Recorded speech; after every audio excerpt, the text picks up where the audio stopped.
আমরা আজও জানি না আমাদের আল্লামার মৃত্যু কি স্বাভাবিক হয়েছে নাকি এটা পরিকল্পিত মেডিকেল কিলিং ছিল। এই রিপোর্ট গণমানুষের কাছে প্রচার করে জানাতে হবে। এই দাবির সাথে কি সবাই আপনারা একমত?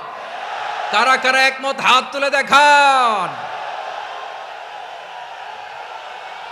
হযরতুল আল্লাম শহীদ মরহুম আল্লামা দেলওয়ার হোসেন সাঈদী রাহিমাহুল্লাহ এর এই প্রোগ্রামে আলোচক হয়ে এই চেয়ারে আমি না বসে ওই শ্রোতাদের কাতারে বসে যদি আমাদের আল্লামার নুরানি চেহারার দিকে তাকিয়ে ওয়াজ শুনতে পারতাম, আমাদের হৃদয়টা ঠান্ডা হয়ে যেত,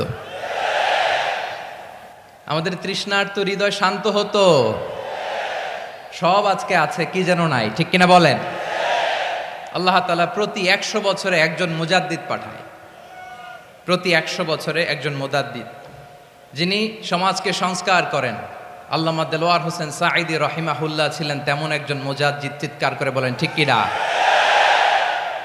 উনি শিরক বিদআতের আস্তানাকে তছনছ করে দিয়েছেন, তাওহীদের বাণীকে সমুন্নত করেছেন, গণমানুষের কাছে তাফসিরুল কোরআনকে জনপ্রিয় করেছেন। আজীবন তিনি ইসলামকে বিজয়ী শক্তি হিসেবে দেখার স্বপ্ন দেখতেন। এত প্রাঞ্জল ভাষা, এত চমৎকার আধুনিক প্রেজেন্টেশন, গণমানুষের কাছে কোরআনের তাফসিরকে এভাবে জনপ্রিয় করে তোলার মতো ব্যক্তিত্ব আল্লামা সাঈদী ছাড়া দ্বিতীয় কেউ এই বাংলার ভূখণ্ডে নাই। এই যে তাফসিরুল কোরআন, এই যে টার্মিনোলজি, এই টার্মটাই উনি আসলে জনপ্রিয় করেছেন। আমরা আগে জানতাম না যে এভাবে তাফসির করা যায়, এভাবে scientific indications of the Holi কোরআনকে মানুষের কাছে পেশ করা যায়, এভাবে এত জীবন ঘনিষ্ঠ করে, এত ইন্টারেক্টিভ করে কোরআনের কথাগুলো মানুষের কাছে উপস্থাপন করা যায়। উনি অন্যায়ের বিরুদ্ধে সবসময় সোচ্চার ছিলেন, প্রতিবাদী কণ্ঠস্বর ছিলেন। ওনার আলোচনা শুনলে দেহের রক্ত টকবক করে ফুটতে থাকতো। আল্লাহু আকবার, আল্লাহু আকবার, আল্লাহু আকবার। He was a strong mouthpiece of Islamic revivalism. Islamic জাগরণের স্ট্রং মাউথপিস ছিলেন আল্লামা সাঈদী রাহিমাহুল্লাহ। অনেক দোয়া পেয়েছেন, আমরা পড়েছি, এমন জীবন তুমি করিবে গঠন, মরণে হাসিবে তুমি, কাঁদিবে ভুবন। গোটা বিশ্বকে তিনি কাঁদিয়েছেন। আল্লামা যখন ইন্তেকাল করলেন, আমি তখন মালয়েশিয়া থেকে যুক্তরাষ্ট্রে একটা কনফারেন্সে যোগ দিতে যাচ্ছি, কাতার এয়ারলাইন্সে। মালয়েশিয়া থেকে দোহাতে নামলাম। দোহায় যখন আমার ট্রানজিট, তখন শুনতে পেলাম যে আল্লামা বিদায় নিয়েছেন। সোশ্যাল মিডিয়ায় শুনে বিশ্বাস করতে পারলাম না। মুহূর্তের মধ্যেই মাসুদ সাঈদী ভাইকে মেসেজ করলাম, উনি কোনো উত্তর দিতে পারলেন না। মাসুদ ভাইয়ের সাথে যখন কোলাকুলি করি, আমাদের শামীম ভাইয়ের সাথে যখন কোলাকুলি করি, মনে হচ্ছে আল্লামা সাঈদীর ঘ্রাণ পাই। শরীরটা লিটারালি কাঁপছিল, নিজেকে মানাতে পারছিলাম না, বিশ্বাস করতে পারছিলাম যে আসলে আল্লামা বিদায় নিয়েছেন।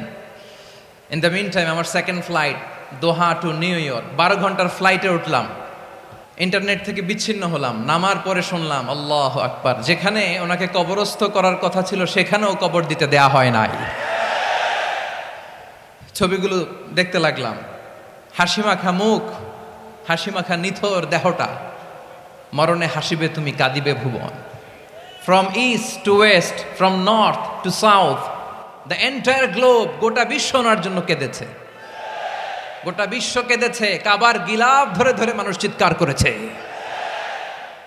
এর চেয়ে শ্রেষ্ঠ মৃত্যুকার হতে পারে? আমাদের আল্লামার আর কি পাওয়ার ছিল বলেন? আর কি পাওয়ার ছিল? কুল্লু নাফসিন যায়িকাতুল মাউত, যারাই দুনিয়াতে আসবে তারা ইন্তেকাল করবে, এটা আমরা মেনে নেই, এটা আমরা জানি। কিন্তু অবাক করা বিষয় হচ্ছে, আমরা আজও জানি না আমাদের আল্লামার মৃত্যু কি স্বাভাবিক হয়েছে নাকি এটা পরিকল্পিত মেডিকেল কিলিং ছিল। এটা যে পরিকল্পিত মেডিকেল কিলিং ছিল, এটা ধারণা করার পেছনে অনেক কারণ আছে।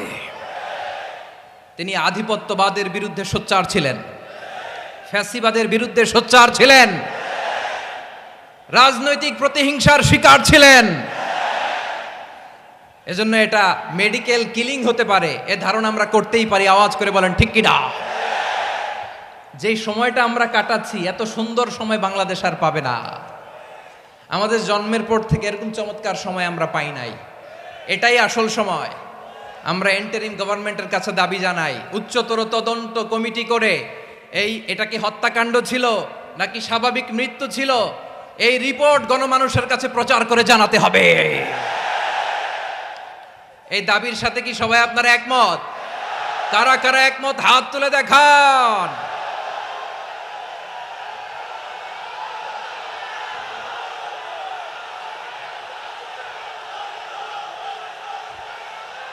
আমার প্রিয় ভাইয়েরা, প্রিয় চট্টলাবাসী, আল্লাহ তাআলা তার এই মুখলেস গোলামকে তার জান্নাতুল ফেরদাউসের মেহমান হিসেবে কবুল করুক, তার জীবনের সকল খেদমাগুলোকে কবুল করুক, জান্নাতুল ফেরদাউসের আলা মাকামে তাকে মেহমান হিসেবে কবুল করুক।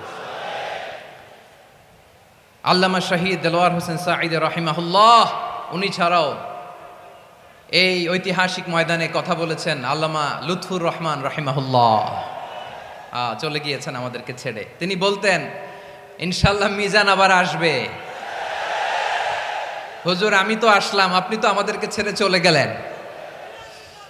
আল্লাহ আকবার, আল্লাহ আকবার, আল্লাহ আকবার।